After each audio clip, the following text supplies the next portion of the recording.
ಮೆಟ್ರೋದಲ್ಲಿ ಪ್ರಯಾಣ ಮಾಡಿದ ವಿಜಯೇಂದ್ರ ಮೆಟ್ರೋ ಸ್ಟೇಷನ್ವರೆಗೆ ಏನು ನಡ್ಕೋತ ಬಂದು ಏನು ಸೈಕಲ್ ಮ್ಯಾಗ ಬಂದಪ್ಪ. ಇದನ್ನ ಆ ಟಿ ವಿಯವ್ರು ಬರೀದಿಲ್ಲ. ರಾಜ್ಯ ಕಂಡಂಥ ಶ್ರೇಷ್ಠ ನಾಯಕ ವಿಜಯೇಂದ್ರ ಅದು ಹೊಡಿತಾರೆ. ಮೆಟ್ರೋಕ್ಕೆ ಹೆಂಗೆ ಬಂದ ಎಲ್ಲ ವಿಡಿಯೋಗಳನ್ನ ಎಲ್ಲಿದಿಂದ ಮೆಟ್ರೋ ಸ್ಟೇಷನ್ನಿಂದ ಆ ಮನೆಯಿಂದ ಬಂದಿದ್ದು ಯಾಕೆ ವಿಡಿಯೋಕರಣ ಆಗಲಿಲ್ಲ? ಮುಂದೆ ಇಳಿದ ಮ್ಯಾಗ ಟಿಕೆಟ್ ಸ್ವಂತ ತೊಗೊಂಡ. ಮೊಬೈಲ್ದಾಗ ಟಿಕೆಟ್ ಸಿಗ್ತೈತೆ ರೀ. ಇವೆಲ್ಲ ನಾಟಕ ಯಾಕೆ ಮಾಡಬೇಕು? ಆನ್ಲೈನ್ದಾಗ ನೀವೇನು ಮೆಟ್ರೋಕ್ಕೆ ನೀವೇನು ಹೋಗಲ್ಲ ಪಾಳೆ ಹಚ್ಚಿ ನಿತ್ತು ನಾಟಕ ಹೊಡಿದ್ರೆ ಏನೋ ಆಗೋದಿಲ್ಲ. ನೇರವಾಗಿ ಟಿಕೆಟ್ ತೊಗೊಂಡ್ಮ್ಯಾಗ ಒಳಗೆ ಕರ್ಕೊಂಡು ಹೋಗ್ತಾರೆ. ಮತ್ತು ಒಳಗೆ ಹೋದ್ಮ್ಯಾಗ ಎಲ್ಲ ಫೈಲ್ಗಳು ಹಿಂಗೆ ಅಧ್ಯಯನ ಇಳಿದು ಹೋಗೋದು. ಮುಂದೆ ಇಳಿದು ಹೆಂಗೆ ಹೋದಪ್ಪ ನಡ್ಕೋತ ಹೋದ.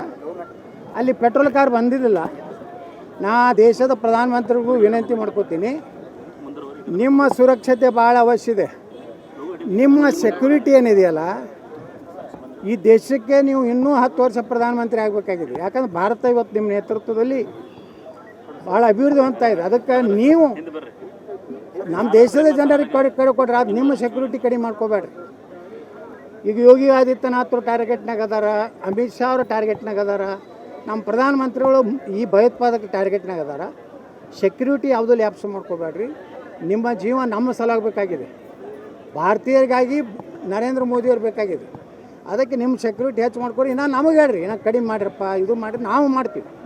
ಅದು ನಿಮ್ಮನ್ನು ಕಳ್ಕೊಳಕ್ಕೆ ನಾ ತಯಾರಿಲ್ಲ. ಇಲ್ಕಂದ್ರೆ ನೀವು ಹಂಗೆ ಮಾಡೋದ್ರಿಂದ ಇವ್ರು ನಾಟಕ ಚಾಲು ಮಾಡ್ತಾರೆ. ಮೆಟ್ರೋದಲ್ಲಿ ಪ್ರಯಾಣ ಇವತ್ತು ಎದ್ರಾಗ ಹೋಗ್ಯಾನ್ರಿ. ಇವತ್ತಿನ ಬರಬೇಕಲ್ಲ ಫೋಟೋ, ಬರಬೇಕೇ ಇಲ್ಲ?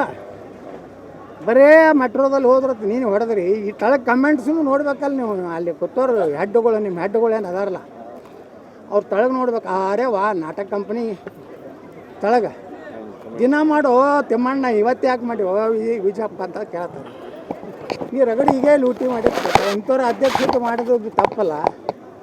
ಅದಕ್ಕೆ ನಾವು ಪರ್ಯಾಯ ಶಕ್ತಿ ಕರ್ನಾಟಕದಲ್ಲಿ ಮಾಡ್ತಾಯಿದ್ವಿ. ಎಲ್ಲ ಹಿಂದೂಗಳನ್ನ ತೊಗೊಂಡು ಇವತ್ತು MB ಪಾಟೀಲ್ರು ಏನು ಆಶಯ ವ್ಯಕ್ತಪಡಿಸಿದ್ದಾರೆ.